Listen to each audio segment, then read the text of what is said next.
Maka sering saya katakan, zikir itu bukan kewajiban. Ya. Sama dengan makan itu bukan kewajiban, tapi kebutuhan. Bedanya kalau makan nasi itu kebutuhan tubuh, sedangkan zikir itu kebutuhan ruh.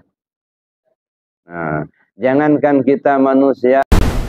هل أتى على الإنسان حين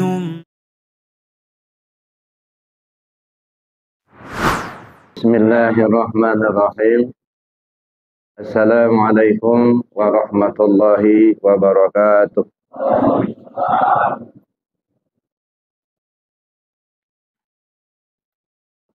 Alhamdulillah alladzi an'amana bi ni'matil iman wal islam wal ihsan wa hadana ila siratin mustaqim siratil ladzina an'ama Allahu 'alaihim minan nabiyyin was-siddiqin wasyuhada'i was-shalihin. Ashhadu an la ilaha illallah wahdahu la syarika lah wa ashhadu anna Muhammadan 'abduhu wa rasuluh la nabiyya ba'dah. Allahumma salli ala sayyidina Muhammad wa ala alihi wa ashabihi ajma'in. Qala Allah ta'ala fil Qur'anil Karim, a'udzu billahi minasy syaithanir rajim. Bismillahirrahmanirrahim. Ya ayyuhalladzina amanu la tulhikum amwalukum wa la auladukum an dzikrillah. Wa may yaf'al dzalika fa ulaika humul khasirun. Shadaqallahul azim. Al-Mukarram wal Muhtaram, yang saya hormati dan yang saya cintai, Ketua Umum Perjalimas 38 Bapak Haji Dadang Suandi beserta Ibu dan jajaran pengurus Perjalimas 38 yang saya hormati.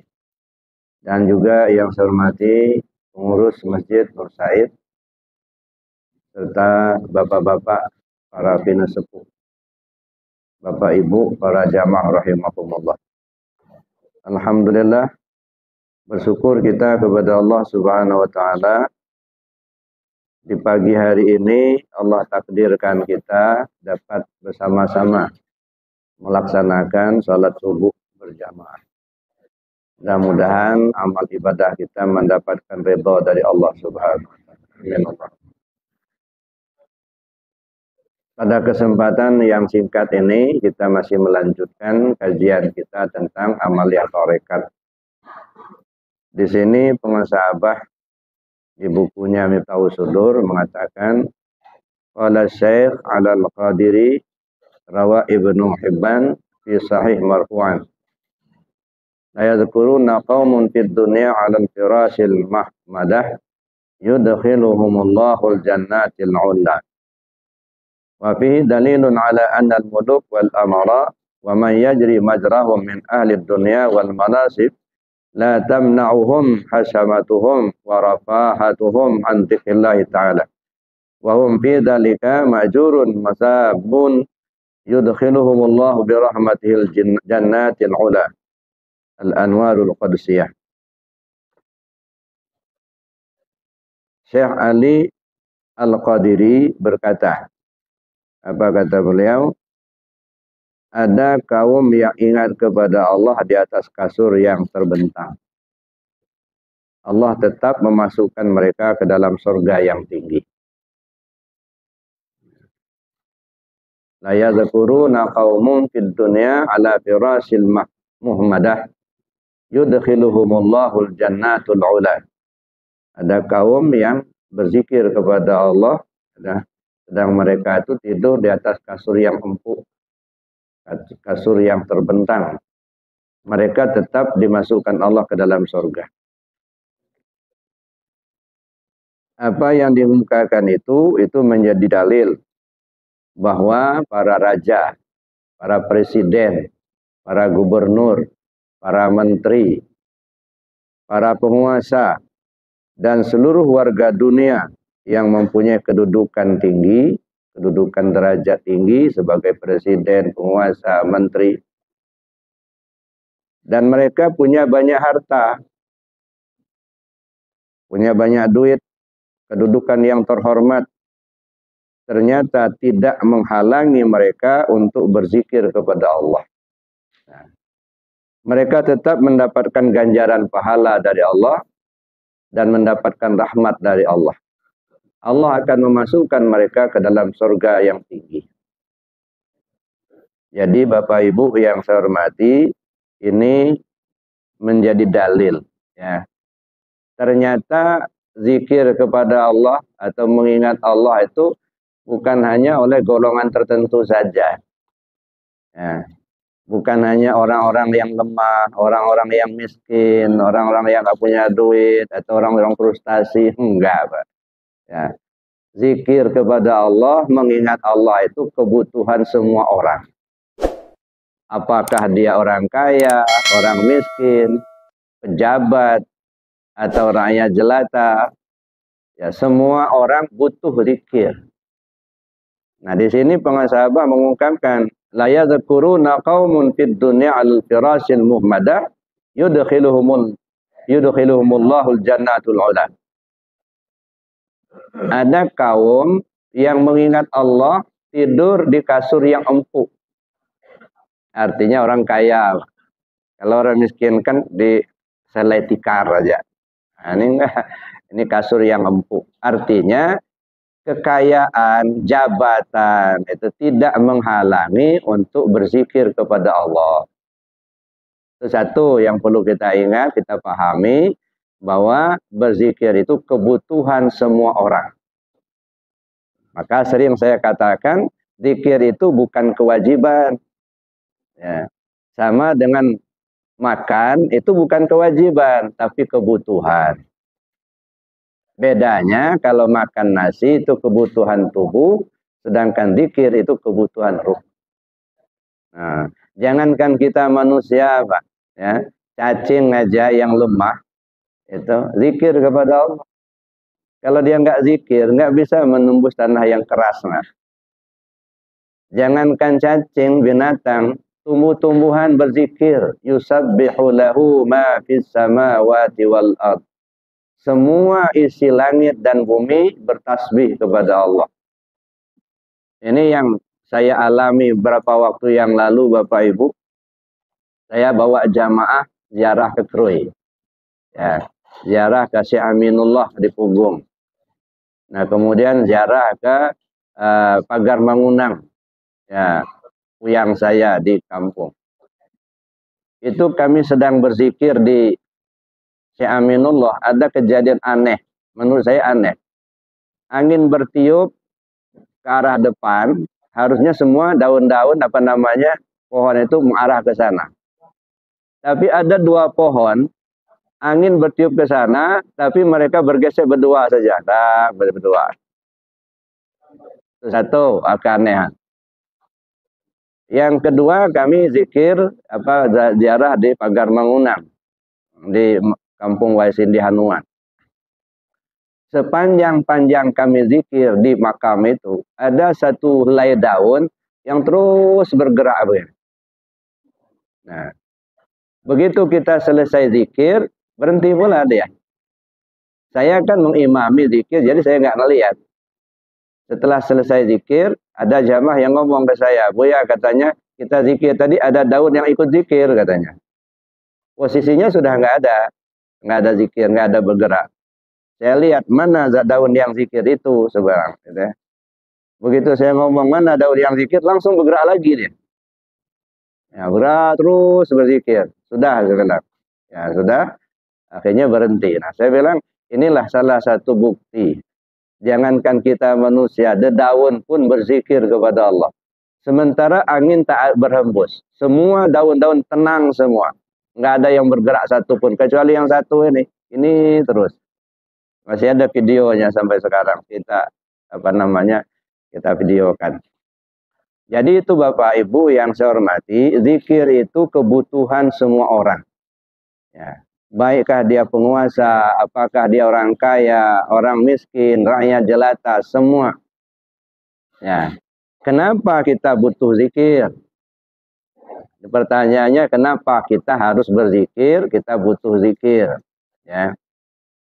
Banyak hadis yang mengungkapkan, antara lain, Allah berfirman dalam hadis kursi, "Idza zakartani syakartani wa idza nasitani kafartani."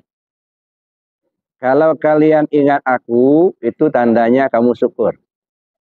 Tapi kalau kalian lupa aku, tandanya kalian kufur. Kalau ingat Allah tanda syukur, kalau lupa sama Allah tanda kufur. Itu aja satu ya. Jadi kalau kita ingat Allah tanda syukur. Tidak ingat Allah kufur. Kita ambil contoh. Ini air ya. Sedunia ini tak ada orang yang bisa bikin air. Ya.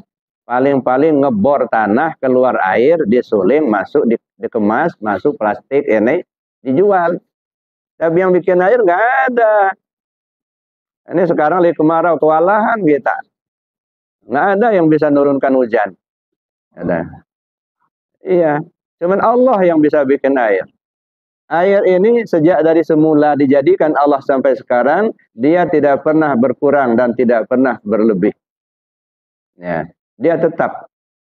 Mungkin di daerah kita ini berkurang, tapi dia pergi ke daerah lain. Dan air ini tidak pernah terkontaminasi dengan kotoran. Kalaupun dia tercampur kotoran, hanya kotoran itulah yang kotor.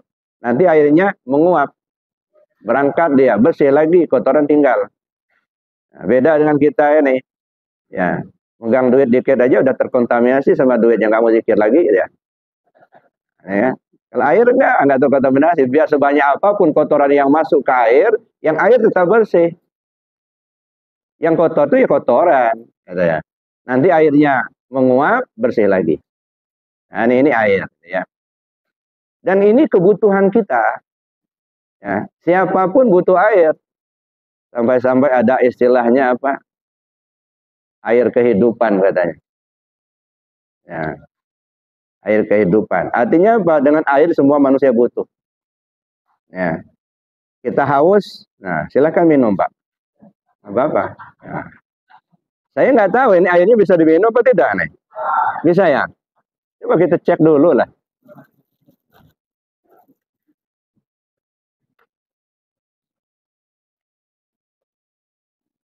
Benar Pak, bisa diminum.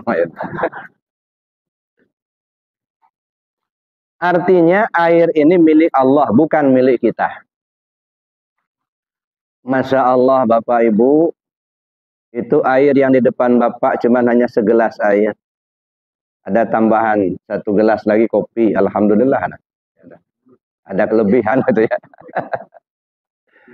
Tapi tahu nggak Bapak Ibu, hadirnya air segelas di depan Ibu ini berjuta-juta manusia yang terlibat. Baru bisa hadir di sini. Ini air ini. Dia dibor dari tanah. Berapa banyak yang terlibat sama bor? Bor itu dari besi, ditambang. Berapa banyak manusia yang terlibat dengan tambangan besi. Lalu diolah menjadi besi. Berapa banyak manusia yang terlibat dengan pengolahan besi sampai dia dijual di toko. Berapa banyak manusia yang mengangkut yang terlibat dengan besi. Ya, pengangkutan itu diangkut dengan mobil, mobil dibikin orang. Berapa banyak manusia yang terlibat dengan mobil itu. Mobil butuh bensin. Ya, berapa banyak manusia yang terlibat dengan bensin itu. Sampai dirakitlah menjadi sebuah alat pengebor. Berapa orang yang terlibat dengan rakitan bor itu. Lalu kemudian dibor keluar air dikemas dengan gelas ini. Berapa orang yang terlibat dengan plastiknya ini. Kemudian dibawa ke distributor. Berapa orang yang terlibat dengan pembawaan gelas ini ke dalam distributor.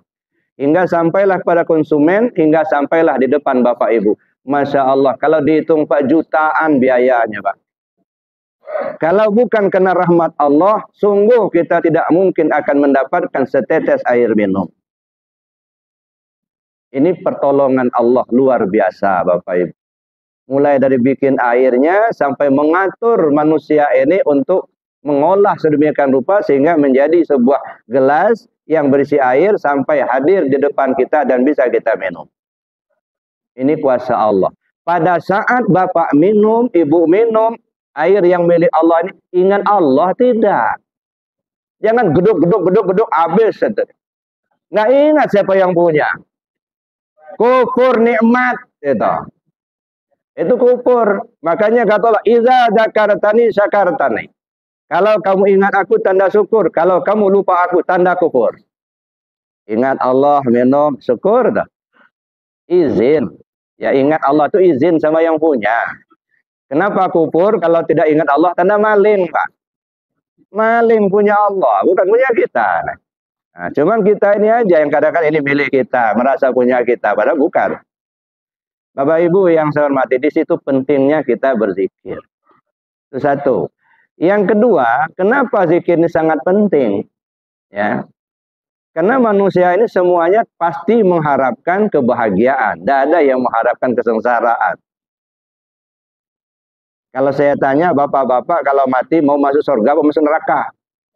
Ya, semua pasti akan masuk surga.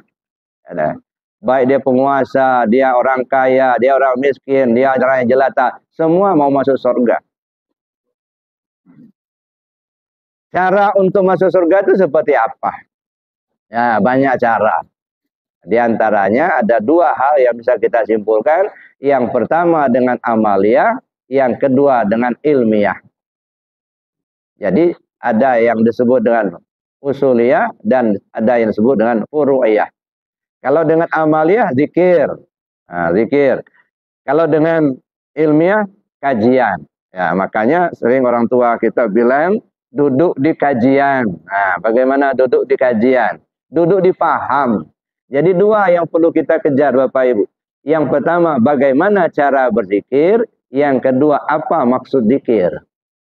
Nah, makanya kalau berzikir itu amaliyahnya. Dan kita butuh. Apa yang perlu kita biasakan dalam berzikir? Ya, kita persiapkan untuk menghadapi pintu kematian. Ya. Ada 3 alat, ya, paling tidak 3 alat yang perlu kita latih. Supaya bisa menghadapi pintu kematian itu. Ya. Sebab kematian itu tuh penentu, Pak. Biarlah jadi presiden, jadi gubernur, jadi penguasa, jadi pengusaha, duit banyak, harta banyak. Tapi kalau matinya su'ul khatimah, itu tidak sukses hidupnya. Jadi orang yang sukses hidup itu bukan banyak duit. Orang yang sukses hidup itu bukan jadi pejabat. Orang yang sukses hidupnya kalau dia mati husnul khatimah. Ada ya. Kalau husnul khatimah, dia disiapkan untuk masuk surga. Ada Bapak Ibu yang saya hormati. Untuk mendapatkan itu 3 alat yang biasa digunakan oleh orang yang akan mati. Yang pertama lisan, yang kedua hati, yang ketiga nafas. Nah, 3 ini. Ya. Silakan banyak amalan, sedekah, haji, umroh. Ya, baca Quran, hafal Al-Quran. Tapi ketika orang akan mati, 3 ini alat yang bisa digunakan. Ya, yang pertama lisan, yang kedua hati, yang ketiga nafas. Ya. Yang pertama lisan. Man qala la ilaha illallah akhiru kalamihi dakhalal jannah. Siapa orang yang akhir kalamnya la ilaha illallah, dia masuk surga. Ya. Untuk bisa akhir kalamnya dengan kalimat la ilaha illallah itu, Rasul memberi isyarat, matan nas bima ya'isubi. Manusia itu mati sesuai kebiasaan. Nah, oleh karena itu biasakan dulu lidah ini nyebut la ilaha illallah supaya begitu kita akan meninggal hadir kalimat itu karena sudah terbiasa. Maka saya katakan ini kalimat jangan dianggap tawaran murahan. Oh, kalau begitu ingat-ingat aja la ilallah kalau mau mati, nggak usah sholat, nggak usah ibadah yang lain. Masuk surga ya nggak bisa, Pak. Ya, ini tawaran mahal, Pak. Saking sulitnya untuk menghadirkan kalimat itu bagi orang yang akan meninggal, saking sulitnya. Kalau bisa hadiah surga. Kalau bisa. Banyak nggak bisa, Pak. Ya. Ada yang mencaci maki zikir, nggak senang zikir la ilaha illallah. Silakan saja, mumpung masih hidup. Nanti kalau sudah mau mati, baru tahu pentingnya zikir. Ada dulu kisahnya, Pak. Di satu tempat, nggak usah sebutkan tempatnya. Ada yang benci betul dengan zikir. Ngedengar orang zikir, la ilaha illallah, marah-marah dia. Tuhan itu nggak tuli, ngapain dikeras-keraskan zikirnya? Nah, itu marah-marah itu ya. Sampai ngoceh kemana-mana, ngomong zikir itu bid'ah, nggak macam-macam lah. Pokoknya nggak senang betul sama orang yang berzikir dengan kalimat la ilaha illallah itu. Tapi yang namanya ya orang ya diam aja, mau diapain orang nggak senang, ya udah dikasih tahu juga nggak mau ya sudah. Sehingga dia ngoceh-ngoceh nyalah-nyalain orang zikir. Dalalahnya Pak, mohon ampun sama Allah. Ketika dia akan meninggal masuk ke WC, hilang akalnya, diubek-ubeknya kotorannya. Meninggal dalam WC, menjulur lidahnya. Apa itu yang mau dimaukan? Coba lihat orang yang ahli zikir, la ilaha illallah, Imam Ghazali, ya. Begitu beliau akan meninggal dalam kisahnya, dia mandi dulu. Sehari sebelumnya dia sudah beli kain kafan dari pasar. Sudah disiapin sama dia. Dia mandi bersih-bersih, sudah mandi, dia bungkus badannya dengan kain kafan. Dia sendiri yang ngebungkus. Lalu dipanggilnya, ya saudara-saudaranya, anak-anaknya, kumpullah mereka. Posisi sudah terbungkus kain kafan. Saya mau pulang, katanya. Kalian yang rukun-rukun, banyak nasihatnya. Selesai dia ngasih nasihat, la ilaha illallah, lewat. Mana yang bagus, yang ngubek-ngubek kotoran atau yang semacam ini? Ada. Jadi Bapak Ibu yang saya hormati, maka zikir itu sangat penting untuk melatih lidah kita ini dalam bersyukur kita diberi Allah petunjuk. Maka saya bilang orang yang tergerak hatinya mau berzikir bukan kebetulan. Ya, ada bapak-bapak yang ikut pengajian subuh, kebetulan ada talqin zikir, nimbrung ikut. Nah mungkin bahasa kitanya, kebetulan saya lagi ikut pengajian ada talqin zikir. Itu bahasa kita. Bagi Allah nggak ada yang kebetulan. Jadi yang terpilih oleh Allah. Siapa di antara yang akan dipilih oleh Allah? Yahdillah may yasha wa yudillu may yasha. Allah beri petunjuk siapa yang dia kehendaki, Allah sesatkan siapa yang dia kehendaki. Maka Bapak Ibu yang tergerak hatinya untuk belajar zikir, tergerak hatinya untuk mengamalkan zikir, bersyukurlah kepada Allah karena Bapak Ibu orang yang terpilih untuk diselamatkan oleh Allah. Manusia di dunia banyak Pak, tidak semua beriman. Yang beriman banyak, tidak semua yang takwa. Yang takwa banyak, tidak semua yang ikhlas. Yang ikhlas itu yang ada zikir. Kata Syekh Athaillah dalam kitabnya Al-Hikam, al-a'mal suwarun qa'imatun wa arwahuha wujudu sirril ikhlasi fiha. Seluruh amal yang kamu perbuat tidak ubahnya seperti patung. Kata, mana patung? Ada mata tak melihat, ada telinga tak mendengar, ada mulut tak bisa bicara, kecuali ada ruhnya. Ruh daripada amal itu adalah sirrul ikhlas. Wa arwahuha wujudu sirril ikhlasi fiha. Ruhnya adalah rahasia ikhlas yang ada di dalamnya.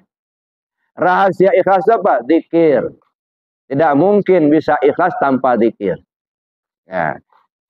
Dengan adanya zikir, maka akan sampailah kita kepada tingkat ikhlas.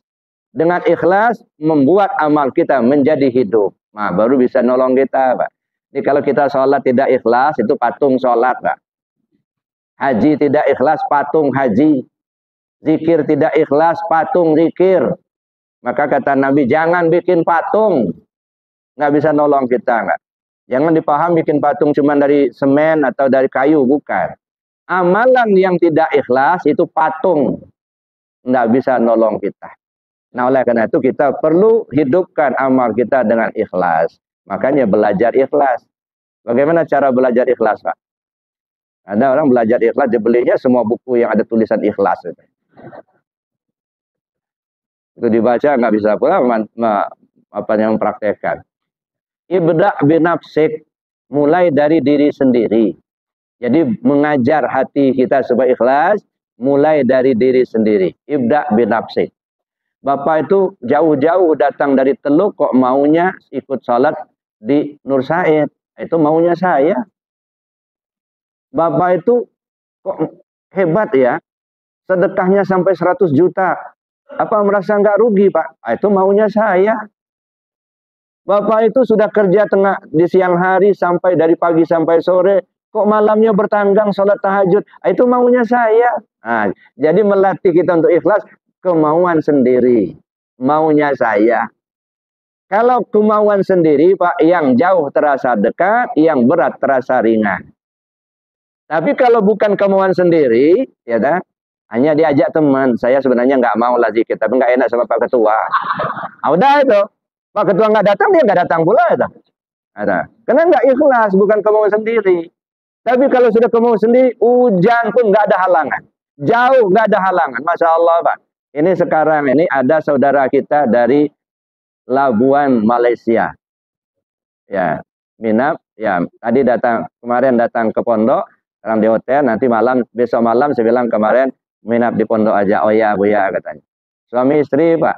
Ya, sengaja datang dari Malaysia ke Arafah hanya untuk talqin zikir. Nah, saya mengikuti YouTube Buya sudah 2 tahun lebih katanya. Saya sudah ingin ketemu, saya ingin talqin zikir. Alhamdulillah dapat nomor telepon anak saya. Ya, akhirnya dia telepon, akhirnya dia datang. Itu baru masih di sini, masih di Karangan. Ya, nanti malam mau ikut pengajian katanya di pondok ada. Artinya jauh, Pak. Nggak cukup 5.000 itu ongkos dari Malaysia itu. Ya, ya. Kita dari sini, dari Bila Citra, nggak pakai ongkos, jalan kaki, nggak datang. Beda, Pak. Jadi siapa yang ditarik oleh Allah, beda dengan yang dibiarkan oleh Allah. Jangan merasa senang kita dibiarkan oleh Allah, itu mestinya sek masuk neraka itu nanti. Nah, jadi Bapak Ibu yang saya hormati, bersyukur kepada Allah Subhanahu Wa Taala. Berapa minggu yang lalu, saudara kita dari Padang, Sumatera Barat, sengaja datang dari Padang ke pondok khusus untuk talqin zikir, untuk belajar zikir. Senin minap 2 malam ikut pengajian dari Sumatera Barat. Ada yang dari Bengkulu, ada yang dari Palembang, ada yang dari Jambi. Dari Jambi berapa waktu yang lalu itu 1 bis, Pak. Itu artinya karena mereka butuh, Pak. Ya, orang butuh pasti dia akan cari.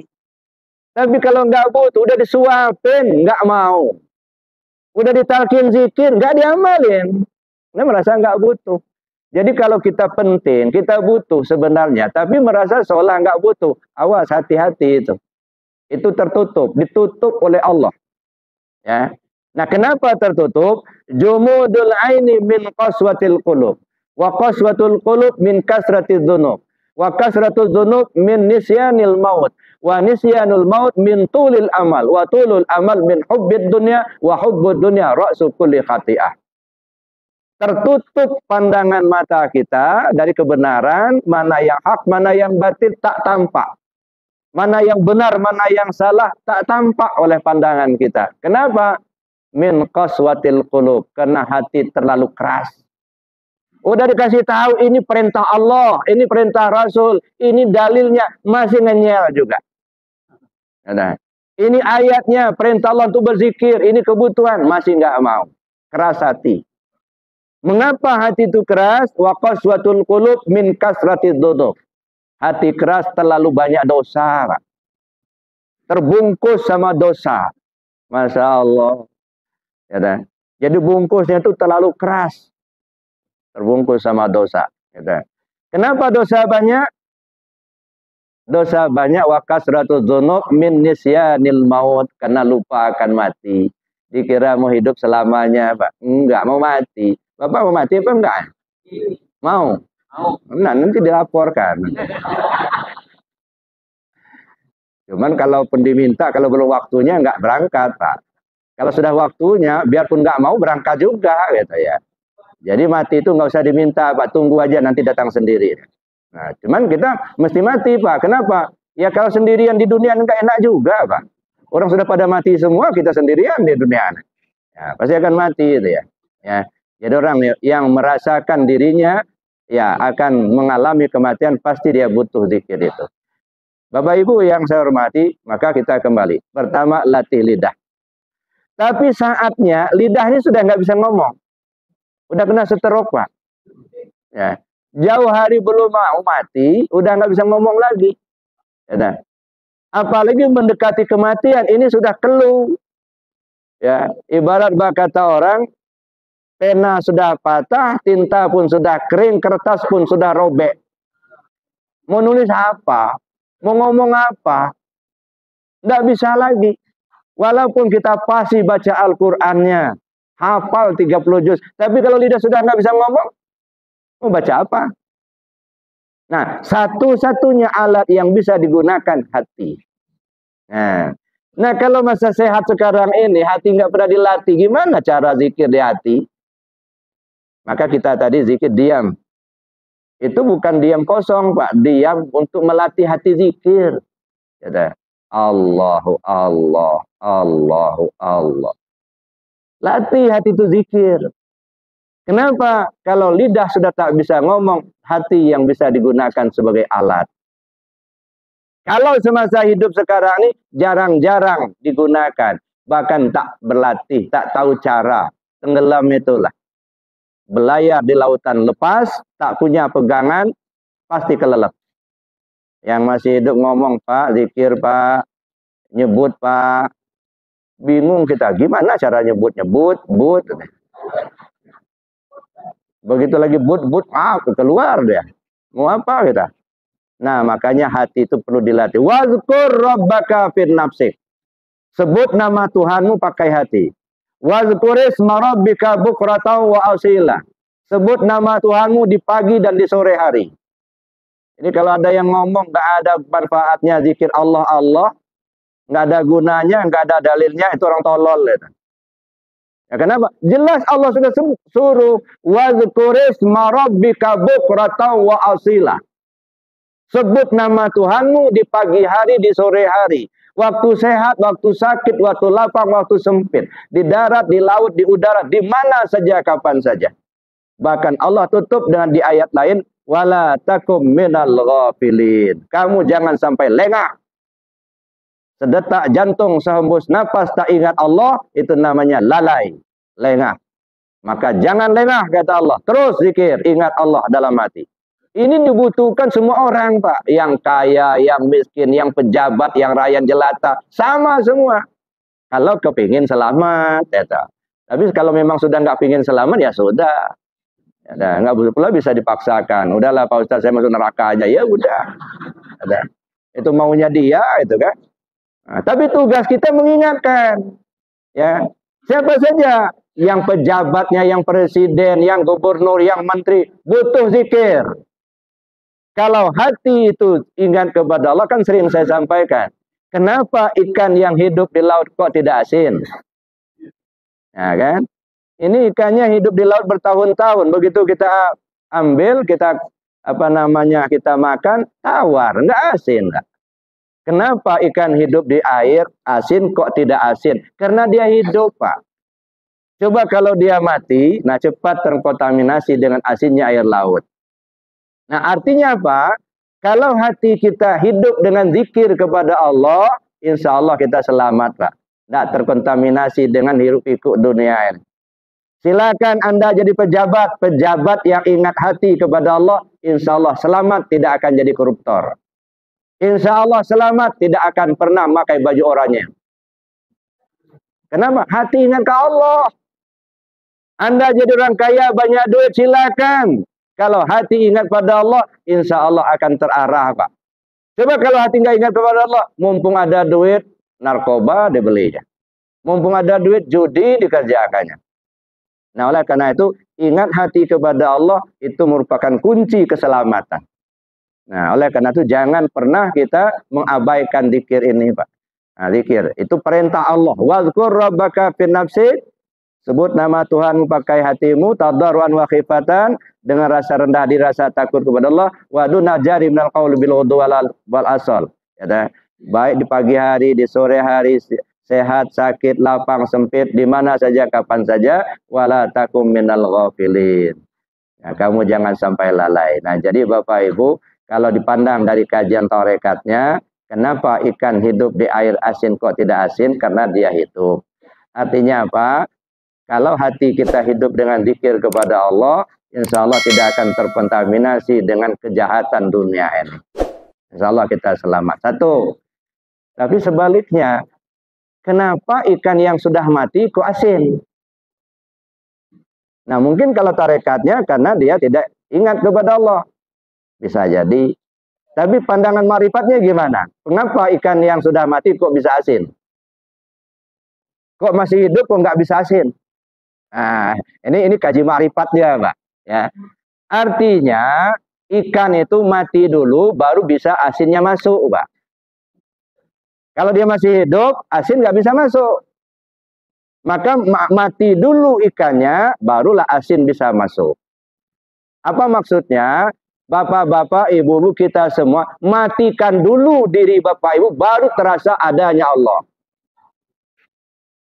Kalau belum dimatikan, akuan kita nggak akan terasa adanya Allah, Pak. Aku yang hidup, aku yang kuat, aku yang berilmu, aku yang melihat. Aku itu penutup. Merasakan Bapak itu masih ada. Maka Allah tidak akan terlihat oleh Bapak. Coba matikan semua, hilangkan semua. Barulah asinnya bisa masuk. Barulah kita bisa mengenal adanya Allah.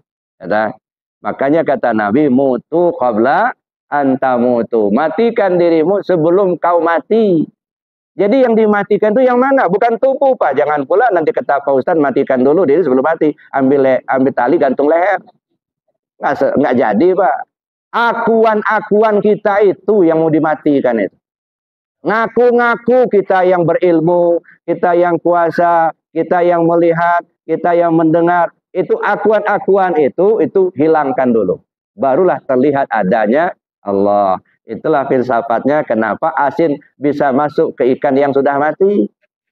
Karena kalau dia masih hidup nggak bisa masuk asinnya. Nah, artinya kalau kita sudah matikan keakuan kita, barulah Allah akan terlihat oleh kita. Selagi masih kita akui adanya kita, maka Allah tidak akan terlihat oleh kita. Nah, makanya ada istilah tasawuf itu, ya, pandanglah dirimu sampai tak terlihat lagi adanya dirimu. Nah, jadi Bapak Ibu itu pandangan ma'rifat. Maka perlu kita kaji. Syariatnya dikaji, tarekatnya dikaji, hakikatnya dikaji, dan ma'rifatnya dikaji. Jangan muter-muter di syariat melulu. Ini ngajinya pahala, surga, neraka gitu. Pening kita dibuatnya. Dikit-dikit pahala, dikit-dikit pahala. Dikit-dikit surga, dikit-dikit bidadari gitu. Makanya saya bilang, sudahlah Pak, kita sudah tua-tua begini, singkirkan dululah pikiran kita di pahala-pahala itu. Ya, nggak usah dipikirin. Kenapa nggak usah dipikirin? Karena itu otomatis. Sama ya'mal misqala dzarratin khairan yarah wa may ya'mal misqala dzarratin syarran yarah. Asal berbuat baik dikasih pahala. Asal berbuat jahat dikasih dosa. Maka nggak perlu diminta dan tidak usah dihitung-hitung, Pak. Ya, udah berapa karung pahalanya? Ya, kayaknya sudah masuk surga benar ini. Belum tentu, Pak. Ya, yang perlu kita pikirkan bagaimana cara berbuat baik sebanyak-banyaknya, itu aja. Mau dikasih pahala mau enggak terserah. Ya, nah, enggak usah kita pikirkan mau masuk surga mau masuk neraka, enggak usah. Kenapa? Itu pemberian Allah, ketentuan Allah. Nah, siapa orang yang akan masuk surga, siapa orang masuk neraka, Allah sudah tunjukkan dari sekarang. Ya. Walaupun sebenarnya Allah Maha Kuasa, yang belum tentu orang baik sekarang dia akan masuk surga, belum tentu, Pak. Ya, orang jahat sekarang dia masuk neraka, belum tentu juga. Cuma penentuannya pada saat dia meninggal itu. Boleh jadi orang baik sekarang, besok dia tidak baik. Boleh jadi orang tidak baik sekarang, besok diberi Allah petunjuk, dia jadi orang baik. Jadi jangan pernah merasa lebih baik dari orang lain. Ya, kenapa? Karena Allah Maha Kuasa Pak menentukan nasib manusia ini. Bapak Ibu yang saya hormati, itu yang kedua tadi, hati dilatih dengan zikir. Nah, yang ketiga, nah, dari ayat tadi, wazkur rabbaka fin nafsik tadarruan wa khifatan. Tadarru khifah. Tadarru itu rendah, khifah ringan, naik, turun naik. Apa itu yang turun naik? Nafas. Ada ya. Turun naik nafas kita ini. Itu ada zikirnya. Itu bukan gratis, Pak, turun naik nafas itu. Itu harus dibayar dengan ingat kepada Allah. Makanya kalau ingat tanda izin, nggak ingat tanda maling. Maling napas, maling angin. Ya, jadi Bapak Ibu yang saya hormati, itu makanya tiga itu.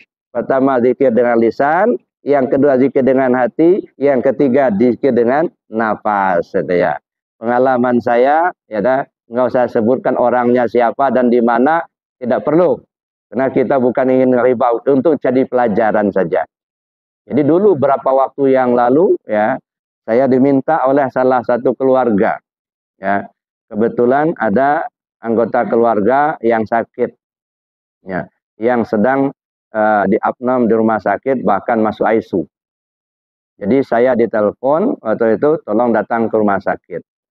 Saya datanglah, ketemu keluarga. Begitu saya sampai, datanglah perawat. Ya, ada keluarga si pasien nggak? Ada, kata keluarganya. Tolong salah seorang diantaranya masuk ke dalam karena bapak sudah kritis. Nah, akhirnya keluarga mempersilahkan saya masuk. Tolong Buya, akhirnya Buya yang ke dalam. Ya udah, saya bilang. Nah, begitu saya mau masuk, ya karena memang ada peraturan, mau masuk itu harus memakai pakaian kebesaran dulu, pakaian longgar, kan kebesaran. Nah, begitu saya masuk di ruangan itu, beliau sudah terengah-engah, saya lihat sudah miring kiri, miring kanan. Oleh perawat saya dikasih bangku, duduklah saya di dekat kepalanya. Saya lihat begini, memang sudah waktunya. Ya, miring kiri, miring kanan. Saya perhatikan padang masarnya sudah gempa. Angin ribut sudah datang. Mana padang masar? Istilah orang kalau padang masar sudah gempa, angin ribut sudah datang, alamat kiamat terjadi. Padang masar istilahnya 2 jari di bawah pusat. Kalau orang mau mati itu ini, Pak. Nah, ini istilahnya padang masar. Ya, angin ribut sudah datang, napas sudah terengah-engah. Itu sudah. Nah, kalau padang masar sudah gempa, kemudian angin ribut sudah datang, siap-siap kiamat pasti terjadi. Jadi saya lihat sudah terjadi itu. Nah, saya tekan dadanya. Pak, saya bilang, ingat Allah, sekarang saatnya mau pulang. Masih aja miring kiri, miring kanan. Pak, ikut saya bilang. Saya bimbing dengan la ilaha illallah. Nah, diikuti sama dia. Nafasnya ikuti saya, zikir, Allah, Allah. Tenang dia, ikuti zikir yang saya bimbing itu. Begitu dia tenang, lewat. Alhamdulillah. Coba kalau nggak ada zikir itu, udah Pak, kiri kanan mau kemana? Mau gantung kepada siapa?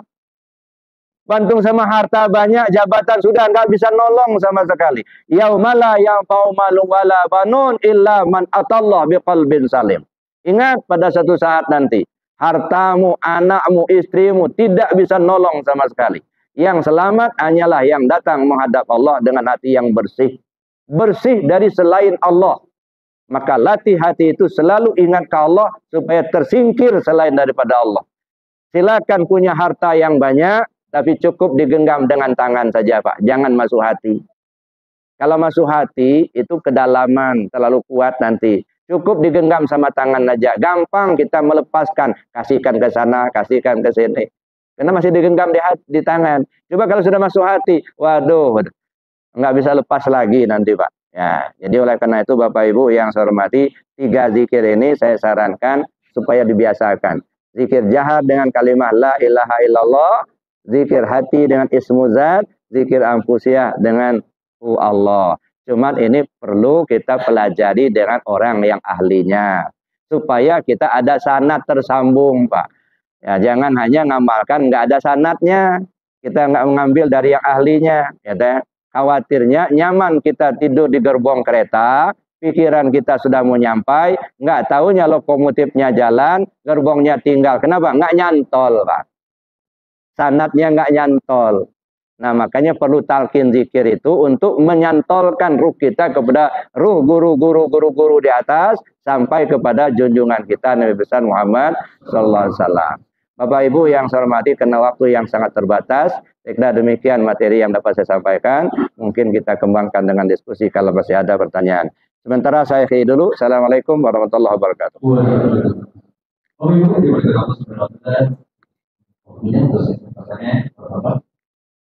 Dari Iwan yang kedua.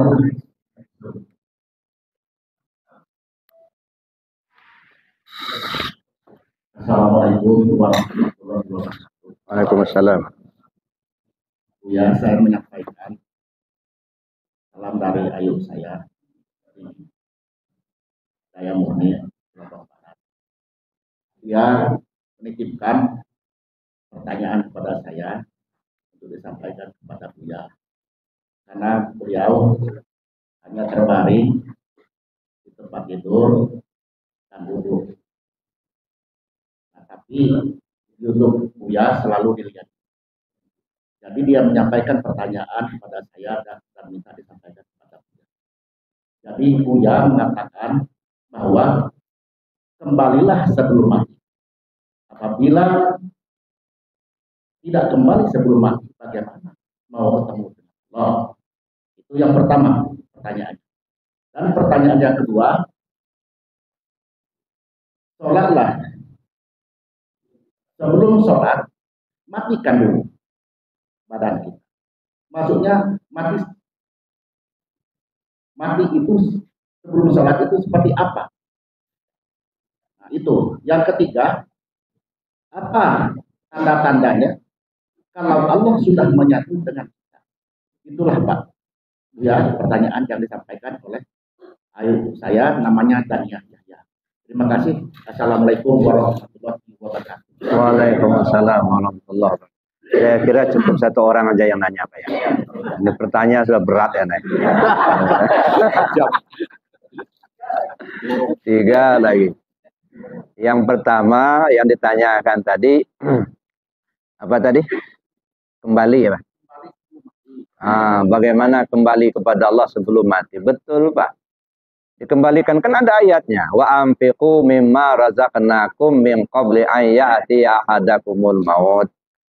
Serahkan apa yang Allah berikan kepadamu sebelum ajalmu datang. Kembalikan dulu. Apa yang dikembalikan itu apa yang Allah serahkan sama kita. Coba saya tanya, bapak-bapak punya ruh apa tidak?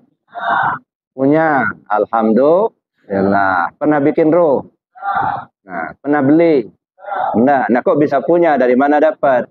Nah, bikin nggak pernah, beli nggak pernah, nanam pun nggak pernah. Kok punya? Yang bikin siapa? Allah. Fanafaktu fihi min ruhi. Aku tiupkan ruhku. Ruhnya siapa itu? Ruhnya Allah, bukan ruh kamu, bukan. Cuman kita ngaku punya. Nah, ngaku punya itu kembalikan itu. Kembalikan, jangan ngaku-ngaku punya. Kalau nggak punya apa? Bohong kita nanti. Inilah kita sampai tua ngebohongin diri sendiri kita. Ngaku punya padahal nggak punya gitu. Ya kan? Nah, kita merasa mendengar. Telinga kita mendengar. Apa telinga kita mendengar? Iya katanya. Ya kan? Coba lihat mayat. Mayat ada telinga nggak? Ada. Telinga mayat nggak dengar nggak? Enggak lagi. Berarti bukan telinga yang ngedengar itu. Yang ngedengar itu sama. Sama itu punya siapa? Punya Allah, bukan punya kita. Nah, balikan Allah yang mendengar, bukan kita. Ada? Kita tahu punya ilmu. Benarkah punya ilmu? Nggak usah jauh-jauh. Pak, ini warna apa, Pak? Hitam. Kata kita. Kata Allah ini warna apa? Hitam juga. Kenapa begitu? Karena tahu kita ini hitam, karena dikasih tahu sama Allah. Coba kalau belum dikasih tahu sama Allah, nggak tahu kita ini hitam apa bukan. Jadi kalau begitu yang berilmu siapa? Allah. Nah, jangan ngaku punya ilmu. Itu yang dikembalikan, Pak. Akuan-akuan kita tuh hilangkan dulu.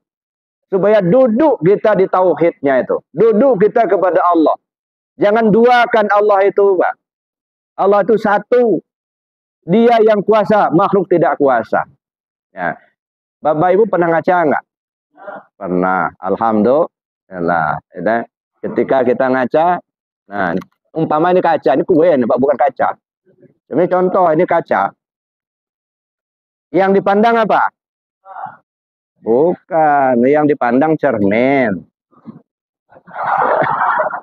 Bukan muka yang dipandang, Pak. Cermin yang dipandang. Yang dilihat apa? Yang dilihat apa, Pak? Muka kita. Bukan. Bayangan wajah kita. Yang dalam cermin itu muka kita bukan?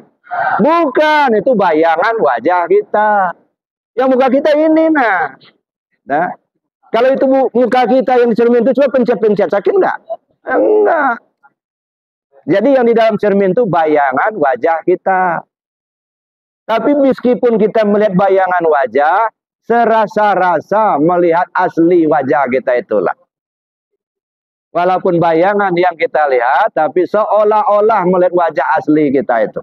Nah, begitulah nur Allah terlihat, seolah melihat Allah itulah. Ya, itu ya. Nah, sekarang Bapak itu ngaca, melihat ada bayangan wajah kita di dalam cermin. Sama apa tidak bayangan wajah dalam cermin dengan wajah kita? Sama. Kalau begitu wajah Bapak ada berapa?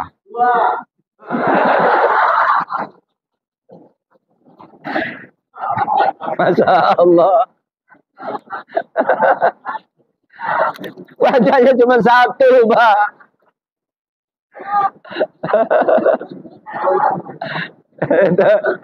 Ya.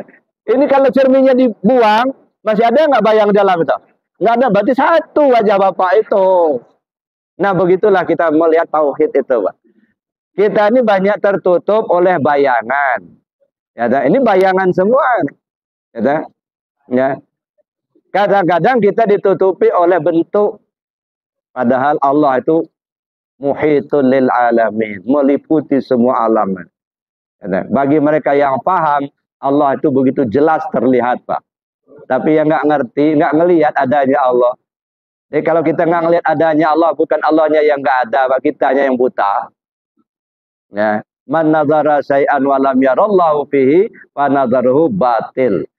Siapa orang yang memandang sesuatu yang dia tidak melihat adanya Allah di sesuatu yang dia pandang, itu pandangan sia-sia belaka. Jadi itu, Pak, kembali kepada Allah sebelum ajalmu tiba. Jadi 4 yang dikembalikan tuh, Pak. Kenapa 4? Karena diri kita ini 4 lapis. Ada tubuh, ada hati, ada nyawa, ada rahasia diri.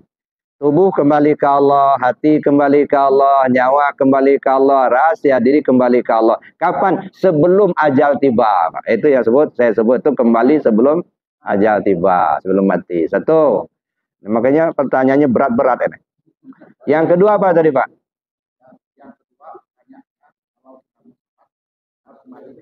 Nah, bahasa tasawufnya hilangkan diri.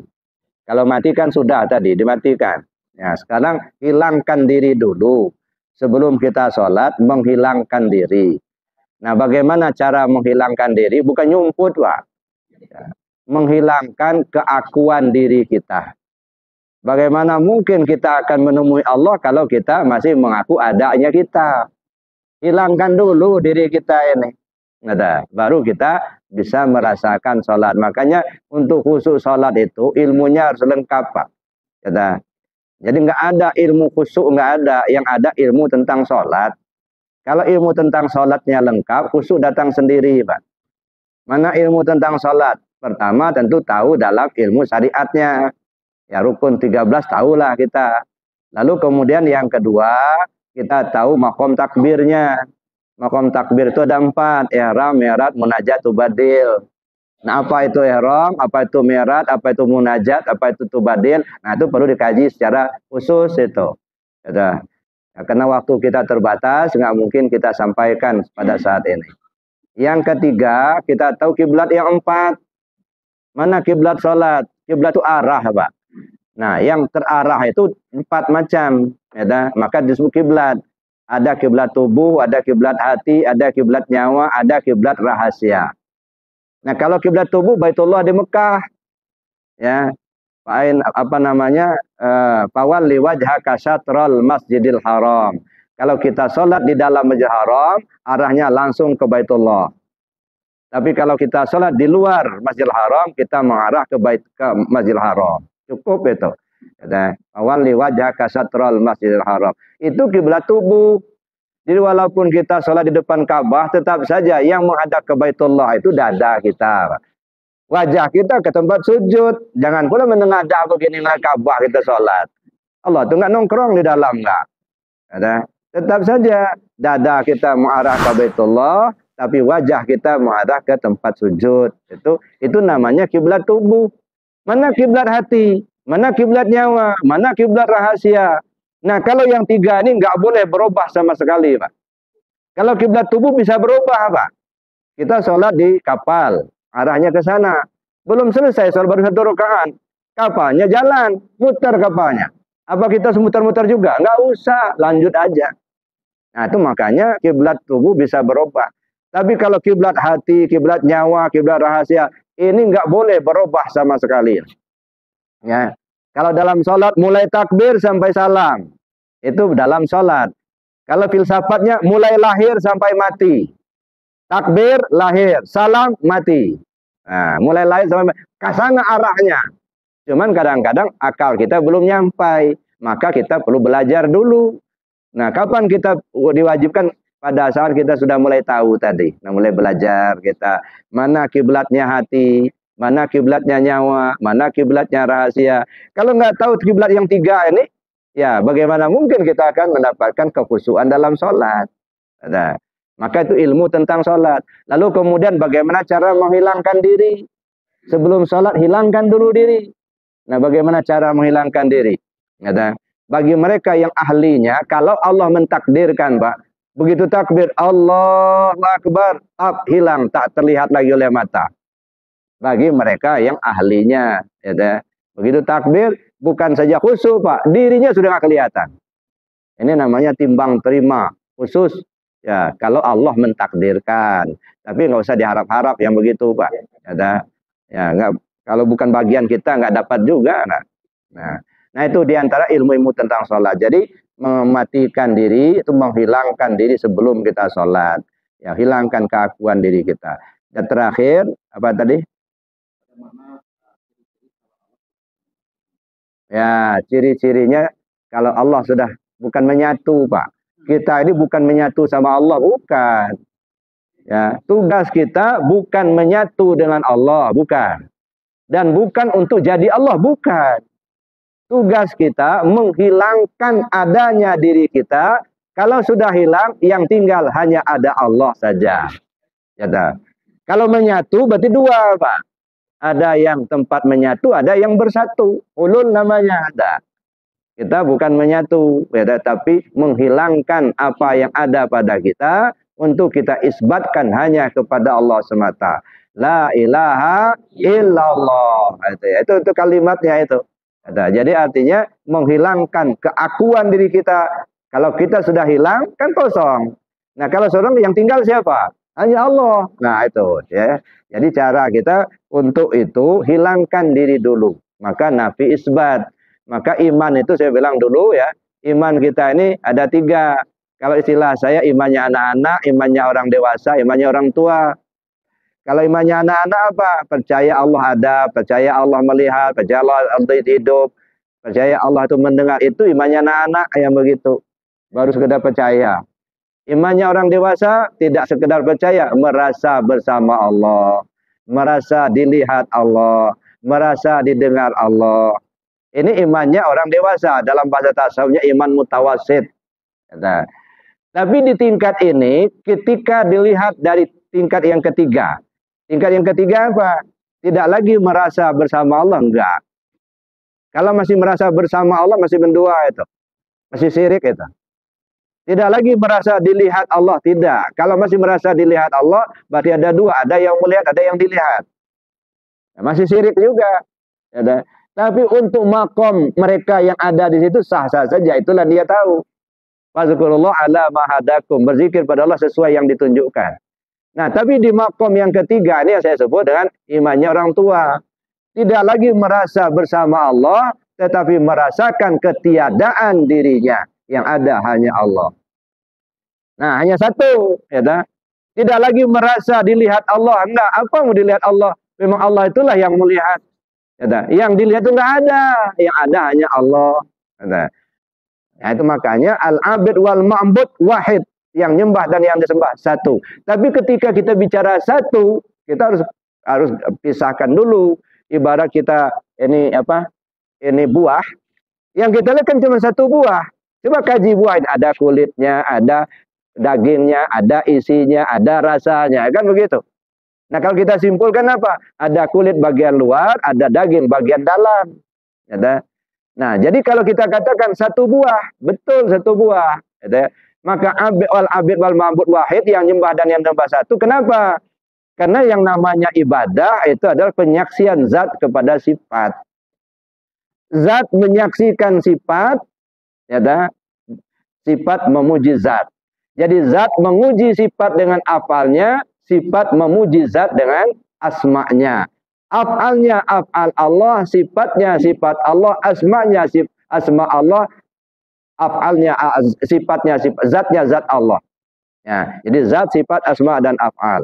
Zatnya zat Allah, sifatnya sifat Allah, af'alnya af'al Allah, asma'nya asma Allah. Punya dia semua. Maka orang bilang al-abid wal ma'bud satu gitu. Kata. Bukan Tuhan menyembah Tuhan, bukan. Kata. Yang berbuat sifat. Kata. Nah, Bapak kalau makan mangga, yang dinikmati apanya? Rasanya. Tapi yang dimakan apa? Mangganya, gitu. Garam, gitu. Yang kita beli garam, Pak. Tapi yang kita butuhkan asinnya, gitu. Beli garam tapi nggak asin. Ya, bukan garam namanya itu. Ya, pupuk Orea itu. Ya, kan lebih sama itu. Gitu. Jadi yang dibeli garam, yang dibutuhkan asin. Yang dibeli gula, yang dibutuhkan manis, bukan asin. Ya. Jadi itu Pak. Jadi maksudnya menghilangkan itu dulu ya. Jadi artinya hilangkan keakuan diri untuk kita isbatkan hanya kepada Allah semata. Baik Bapak Ibu, karena waktu mungkin kita cukupkan demikian. Mari kita tutup dengan doa dan kafarat majelis. Ya, ada doa yang ulang tahun. Ibu ayah sebelah ulang tahun. Oh, nyanyi apa doa? Doa. Yang sering berpantun itu. Iya, kalau nyanyi kan boleh selamat ulang tahun. Pak Suryadi yang ahli nyanyi itu. Kalau enggak Pak Ripto, mana Pak Ripto? Ya baik, kita doakan mudah-mudahan Ibu siapa? Ria Arifin. Ibu Ria dipanjangkan umurnya, disehatkan jasmani dan rohaninya, diberikan rezeki yang banyak, yang halal. Amin Allahumma amin. Pada akhirnya mati dengan husnul khatimah. A'udzubillahi minasyaitonir rajim. Bismillahirrahmanirrahim. Alhamdulillahirabbil alamin hamdan yuwafi ni'amaka fi mazidah. Ya Rabbana lakal hamdu kama yanbaghi lil jalali wajhikal karim wal azim sultanik. Allahumma shalli ala sayyidina Muhammad salatan tunjina biha min jami'il ahwali wal afat wa taqdi lana biha ya Allah jami'al hajat wa tutahhiruna biha jami'al sayiat wa tarfa'una biha 'indaka al darajat wa tuballighuna asal ayati min jami'il khairat fil hayati wa ba'da al mamat. Innal ladzina yubayyi'unaka innama yubayyi'unallah yadullahu faqadim faman nakasa fa innama yankusu ala nafsihi wa man nawfa bima da'alahu Allah fa sayyi'ul 'azima. Rabbana ighfir lana dzunubana wa li abaina wa li ummahatina wa li ajdadina jaddatina wa li asatidina wa li masyayikhina wa liman ahabba ilaina wa liman ahsana ilaina wa liman nawainahu minal muslimina wal muslimat wal mu'minina wal mu'minatin ahya'i minhum wal amwat. Rabbana zalamna anfusana dzalman kabiran katsira wa la yaghfiru dzunubana illa anta faghfir lana ya Allah ma qaddamna wa ma akharna wa ma asrarna wa ma a'lanna wa ma asrafna wa ma anta alamu bi minna antal muqaddim wa antal muakhir. La ilaha illa anta ya muqallibal qulub tsabbit qulubana ala dinika wa ala ta'atik. Allahumma inna nas'aluka tamama maghfiratika ya Allah wa tamama hidayatika ya Allah wa tamama mahabbatika ya Allah wa tamama ma'rifatika ya Allah wa tamama ni'matika ya Allah wa tamama ridwanika ya Allah. Ya Allah ya Karim, ikrimna binurika wa hidayatika wa mahabbatika wa ma'rifatika wa karamatika wa fadlika wa afdilna ala katsirin min ibadika salihin. Allahumma tawil umuri Ria Arifin. Allahumma tawil umuraha wa sahih jasadaha wa nawwir qalbaha wa sabit imanaha wa si'azaqaha wa ilal khairi qaribha wa 'anil syarri ab'idha waqdi hawaijaha fid dini wad dunya wal akhirah innaka ala kulli syai'in qadir. Rabbana la tu'akhizna in nasina aw akhtana. Rabbana wa la tahmil 'alaina isran kama hamaltahu 'alal ladzina min qablina. Rabbana wa la tuhammilna ma la taqata lana bi wa'fu 'anna waghfir lana warhamna anta maulana fansurna 'alal qaumil kafirin. Allahumma inna nastaudi'uka ma 'allamtana waradadhu ilaina inda hajatina ilaih wa la tansana ya rabbal alamin. Subhanakallahumma bihamdika asyhadu an la ilaha illa anta nastaghfiruka wa natubu ilaik. Wa sallallahu ala sayyidina Muhammad wa ala alihi washabihi ajmain. Walhamdulillahirabbil alamin. Assalamualaikum warahmatullahi wabarakatuh. هل أتى على الإنسان حين